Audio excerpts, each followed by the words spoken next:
कल दिन में पुलिस को सूचना प्राप्त हुई थी कि एक एसएससी जीडी कांस्टेबल 2026 जो एग्जामिनेशन जो चल रहा है उसका एक पंडरा थाना अंतर्गत एक सेंटर है फ्यूचरिस्टिक ऑनलाइन एग्जामिनेशन सेंटर।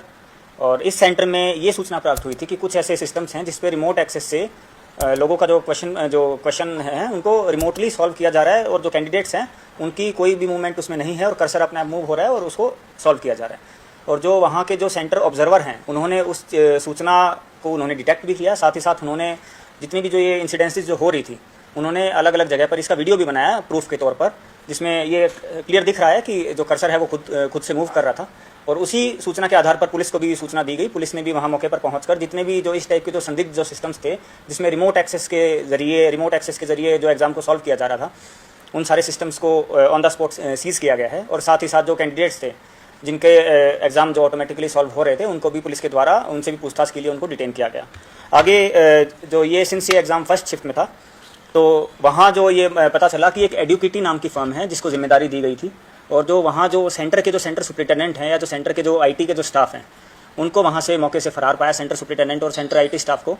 और जब गहनतापूर्वक इसमें जांच करी गई तो ये एक पहले से ही जो एक एमओ जो यूज़ किया जा रहा है इस तरह की जो एसएससी के एग्ज़ाम में सेम टाइप की जो चीटिंग की जो खबरें हैं वो पहले देहरादून से भी आ चुकी हैं और मल्टीपल सिटीज़ से इस टाइप का जो एमओ जो यूज़ करने की जो खबर है वो पहले से भी इसमें फिर पता लगाया गया। मल्टीपल एजेंसीज़ के साथ भी कोऑर्डिनेट किया गया। सीआईडी की टीम है और जो साइबर सीआईडी की जो टीम है उससे भी बात करी गई, उसकी भी सहायता ली गई।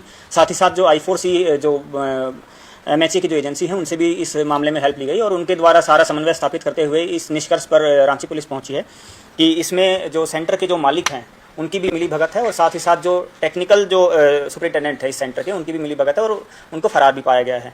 जो कैंडिडेट्स हैं उन्होंने पूछताछ के क्रम में यही बताया है कि उनको रैंडम लोगों के द्वारा संपर्क किया गया था और उन्होंने यही उनको वादा किया था कि आप ये पर्टिकुलर कपड़े पहन कर आइएगा और जो भी आप कपड़े पहन कर आएंगे वो फ़ोटोज़ उन्होंने व्हाट्सएप पे जो उनका जो कोऑर्डिनेटर है जो सॉल्वर जो है उसके साथ शेयर किया गया। और उसके साथ ही साथ जब वो कपड़े पहन कर आए उनकी आइडेंटिटी उन्होंने वेरीफाई करी कि ये कपड़े इसने व्हाट्सएप पर मुझे फ़ोटोज़ भेजे हैं। फिर उसको जो सिस्टम अलॉट हुआ उसको रिमोट एक्सेस किया गया और रिमोट एक्सेस करने के पश्चात उसका एग्ज़ाम सॉल्व किया जा रहा था। इसमें जितना भी जो सेटअप है, चूँकि जो लैन बेस्ड एग्जामिनेशन जो सेंटर है उसमें लैन बेस्ड कनेक्शन है तो संभवतः मास्टर कंप्यूटर का यूज़ किया गया था और मास्टर कंप्यूटर के ज़रिए जो जितना भी जो सेटअप है या जो भी फायरवॉल है तो फायरवॉल को बाईपास किया गया है और फायरवॉल को बाईपास करके मास्टर कंप्यूटर से कनेक्ट किया गया जो लैन का जो सिस्टम है।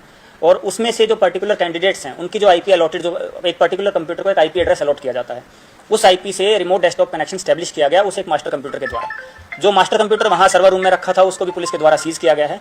आगे इसमें पुलिस के द्वारा जांच की जा रही है कि कहाँ से वो जो मास्टर कंप्यूटर है वो ओवर द इंटरनेट किस टूल के थ्रू कनेक्टेड था और किस लोकेशन पर वो कनेक्टेड था।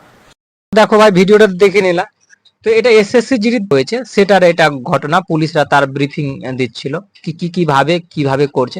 আমি তোমাদেরকে একটা ভিডিও আগে তৈরি করেছিলাম এবং এসএসসি যে এডুকেটি সম্বন্ধে বলেছিলাম, এসএসসি জিডির যে এমটিএস এর যে চুরিটা হয়েছিল এডুকেটি সেটা কন্ডাক্ট করা ছিল, আমি অল্প স্বল্প বলেছিলাম সেখানে।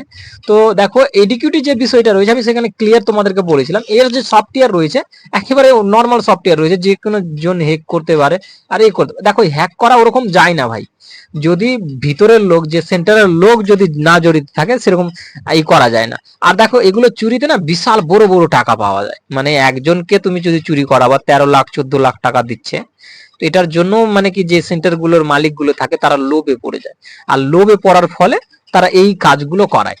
এবার তুমি ভাবো এই কাজগুলো করলো ঠিক আছে ভাই করছে, বাট এখানে সবচেয়ে বেশি যদি ক্ষতিগ্রস্ত হয় না মানে দেখবা একটা গরিব ছেলেগুলো হয় যারা দিন রাত পরিশ্রম করে তাদের দেখবা সবচেয়ে বেশি ক্ষতি হয়।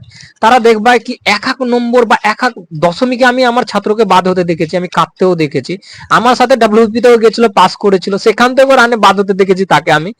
তো আমি দেখেছি রিয়েলি কাঁদতে ভাই তাকে কি 0.6 মানে 0.62% মানে সে বাদ হয়েছে ভাবো।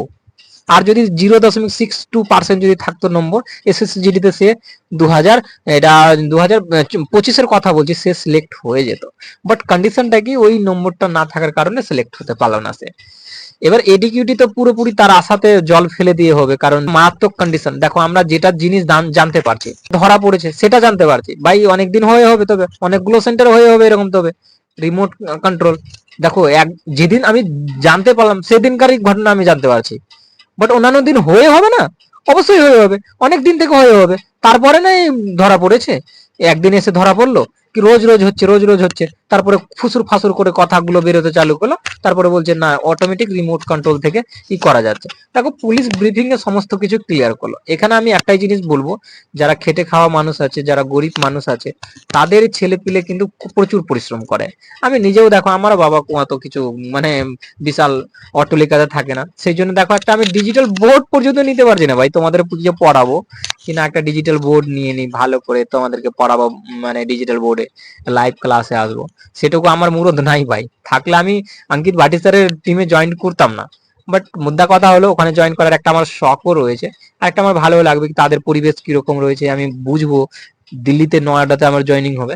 তো দেখো এখন তো যাব আমি এই মাসে, কি কন্ডিশন হচ্ছে সমস্ত কিছু দেখবো, তারপরে যদি আঙ্কিত স্যারদের আমাকে ভালো লাগে তো নেবে ভাই।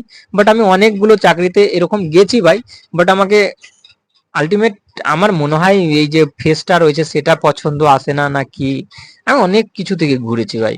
আমি এখন পর্যন্ত 6 থেকে 7টা এক্সামে পাস করেছি, বাট জানি না সেগুলো স্ক্যাম ছিল না কি ছিল ভাই। কিছু না কিছুর জন্য আমি বাদ চলে যাই, কিছু না কিছুর জন্য বাদ চলে যায়, প্রায় বাদ চলে যায় এখনো। আর আমি এমন সময়ে জন্মেছি, দেখো তোমরা এমন সময়ে জন্মগ্রহণ করেছো 2011 থেকে 2026-এর মধ্যে, দেখো টিএমসির আমল পশ্চিমবঙ্গে। আর তুমি বুঝতেই পারছো এখানে সাদা খাতার কি পরিমাণে, ভাবো কি পরিমাণে চুরি হয়ে হবে 3 র্যাঙ্ক ভাই 12টা গোল ঘুরিয়ে। ভাবো যা, যে 12টা গোল ঘুরিয়ে 3 র্যাঙ্ক যদি হয়, তো অনেক ছেলে ছিল এরকম যে 24টা গোল ঘুরিয়েছিল, তাকে তো চাকরি পেয়ে যাওয়া উচিত ছিল। তো এরকম চুরির পরিমাণ ভাই। এই সরকার কি বলবো চলে গেছে, নতুন সরকার এসছে, তাই বলবো পশ্চিমবঙ্গের যারা রয়েছে তারা একটু মন দাও ভাই পড়াশোনাতে। কারণ যেরকম দেখবা গ্রামে নতুন নতুন বিয়ে হয়, ছেলের হোক বা মেয়ের হোক, তারা দেখবা খুব ভদ্র আচরণ করে, খুব নম্র আচরণ করে, মানে দেখায় ভালো আচরণ দেখায়। কিছু বছর 1 থেকে 2 বছর গাল মুখ থেকে বের করবে না, ভদ্রভাবে যাবে, মাথায় কাপড় দিয়ে যাবে, সভ্য আচরণ করবে। সেরকম একটা নতুন সরকার এসেছে, যেহেতু সরকার সরকারই থাকে, বাট নতুন যেহেতু এসছে সেহেতু 1 থেকে 2 বছর ভালো কাজ করবে। এই 1 থেকে 2 বছরের মধ্যে তোমরা চাকরি নিয়ে কিন্তু পশ্চিমবঙ্গে বেরিয়ে যাবা, যদি পরিশ্রম করো তো ভাই। দেখো অ্যাকচুয়ালি যদি বলি, আমি তোমাকে এসএসসি জিডির স্ক্যাম নিয়ে বলার জন্য আসলাম, আর সেটাও আমি বলছি, বাট একটু এদিকেও এন্ট্রি নিয়ে নিলাম আমি কি ওয়েস্ট বেঙ্গলে। কেন কি দেখো ভাই, গরিব ছেলেদের না তুমি যাই করে নাও ভাই, ওখানে স্ক্যাম হয়েছে, যারা ধনী আছে তারা 13 লাখ কেন 14 লাখ কেন 28 লাখ দিয়েও তাদের কি কোনো কিছু হবে না। কি হবে ভাই, জেলে গেল, জেল থেকে আবার ওর বাবার টাকা আছে ছাড়িয়ে দেবে। কিন্তু আলটিমেট দেখবা গরিব ছেলের, আরে यार আমি দেখেছি বাস ভাড়া আমাদের ঠিকঠাক, এমন সময় আমি গভর্নমেন্ট কলেজ থেকে পড়েছি ভাই, আমার গভর্নমেন্ট কলেজে পড়ার যোগ্যতাই নেই। সত্যি কথা বলতে আমার যোগ্যতা বলতে কি আমার টাকা নেই, অতটা টাকা নেই। সরকারি থেকে পেয়েছিলাম, আমি গভর্নমেন্ট কলেজে ভর্তি হলে যেন ফ্রিতে পেয়ে গেছি সমস্ত কিছু, সমস্ত খরচ সরকার বহন করেছিল। সেই জন্য আমি গভর্নমেন্ট কলেজ থেকে পড়ে নিয়েছি ভাই, কারণ আমার বাবার কাছে অতগুলো টাকা ছিলই না সেই সময়। সেরকমই বলছি গরিব ছেলেদের দেখবা এই যে স্কিম গুলো হচ্ছে, এক আধারে দেখবা লাইট অফ করে কান্নার যে কন্ডিশন, সেই গরিব ছেলেদেরই হবে, যারা এখানে বাদ হবে 1.0 বা 1 নম্বর 2 নম্বর 5 নম্বর 3 নম্বরে, তারা দেখবা এই স্কিমের ছেলেগুলো নিয়ে যাবে।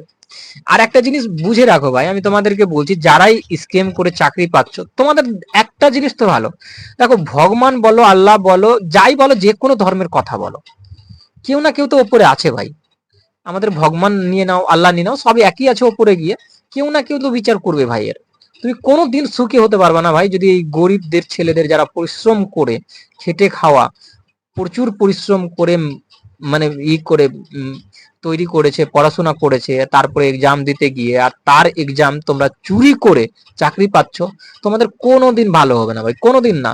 তুমি দেখবা কোথাও না কোথাও যে তুমি মারা যাবা, চালা না তো তুমি যে রেল স্টেশনে যে মারা যাবা, কোথাও না কোথাও গিয়ে মারা যাও ভাই। এই গরিবদের মানে তোমার হাই লাগবেই লাগবে 100%।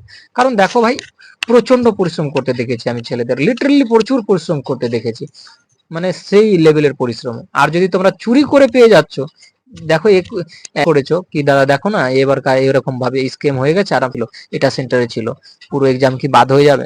দেখো ভাই সত্যি কথা বলতে কি আমার কাছে অনেকগুলো ইনফরমেশন আছে, ঠিক আছে। দেখো বাদও হতে পারে, আবার কয়েক দিনের এক্সাম বাদ হতে পারে। দেখো তোমরা একটা জিনিস জানো কি, সেই দিনের এক্সামের কথাটা ধরা পড়েছে, বাট আরো তো 2-1 দিন হয়েছে, একদিনে কিভাবে ধরা পড়ে? ওই ফুসাফুসি হয়েছে কিনা আর একদিন হয়েছিল কি, একদিন দেখো যেদিন ধরা পড়েনি সেদিন চলে গেল, যেদিন ধরা পড়লো সেদিন মনে ভাবছিল না ভাই আরো 2-1 দিন হয়ে হবে, তারপরে এটা জানাজানি হয়ে তারপরে ধরা পড়েছে। তুমি ভাবো যেটা মানে মেন লোক ছিল সেন্টারে সে কিন্তু ধাও হয়ে গেছে, পালিয়ে গেছে। তো নিজেকে শক্ত করো ভাই, যে করে ভগবান ভালোর জন্য করে। তো এটা ভেবেই কিন্তু তোমাদের আগে বাড়তে হবে। আমি তোমাকে অ্যাকচুয়ালি যদি বলি মোটিভেশন বলে কোনো কিছু থাকে না, যারা প্রচুর পরিশ্রম করে তার যদি না হয় তো তাদের মতো দুঃখর ব্যক্তি আর কেউ থাকে না ভাই। কারণ আমি রিয়েল এক্সাম্পল, আমি অনেক আমার সাথে ঘটেছে। এবার যাচ্ছি অঙ্কিত ভাটি স্যারের জয়েন করতে, সেখানে কি হয় তোমাদের তো বললাম স্কিম সম্বন্ধে। দেখি ওখানে কি হয়, ওখানেও আমার ফেসটা পছন্দ করে না। যদি করে নিল তোমরা সাপোর্ট করবো ভাই অবশ্যই, ভিডিও যদি আছে, লাইভ ক্লাস আছে। কারণ প্রথম লাইভ পড়াবো, আর অত ভালো ভালো টিচার, আমার কি যোগ্যতা আছে ওদের কাছে?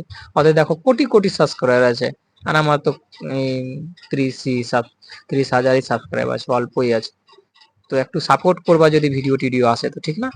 তো আমি জানিয়ে দেবো টেলিগ্রামে আগে থেকে তোমাদেরকে কি এই সময়েই চালু হবে। হ্যাঁ, বাংলার টিম অলরেডি প্রসেস পুরো কমপ্লিট হয়েছে, খুব তাড়াতাড়ি চালু হয়ে যাবে। বাট আমি টিকিটই পাচ্ছি না ভাই যাওয়ার জন্য। আমি গেলেই চালু হবে ভাই, কারণ ব্যাচ মানে বাংলার যে টিমের এই ইউটিউব চ্যানেল রয়েছে সেটা লঞ্চ করবে, তারপরে না চালু হবে তোমার। তা আমি গেলেই চালু হয়ে যাবে, বাট আমি টিকিটই পাচ্ছি না মালদা থেকে, কারণ ভোটের সময় ভোটের যে এই ছিল, তো এখানে মানে সবাই চলে এসছে বাড়ি, আর টিকিট পাওয়া যাচ্ছে না, সবাই একেবারে যাচ্ছে দিল্লির দিকে, ঠিক না? তা আমি যাবো, তোমাদের জানাবো। আর দেখো ভাই দুঃখ পেও না, আবার পরিশ্রম করো, পশ্চিমবঙ্গের জন্য পরিশ্রম করো। দেখবো তোমার এবার চান্স পাবা ভাই, ডাব্লিউপির অনেক ভ্যাকেন্সি আসবে, কেপির ভ্যাকেন্সি আসবে, এগুলো একদম রিয়েল হবে। প্রথম বউ দিয়ে যেটা আমি ঘটনা বললাম, 2-1 বছর ভালো কাজ হবে ভাই, 2-1 বছরে কোনোটা নিয়ে বেরিয়ে যাওয়া, ঠিক আছে? তো আজকের ভিডিও এখানে রাখলাম। Thank you watching for my video, দেখতে থাকো। Thank you.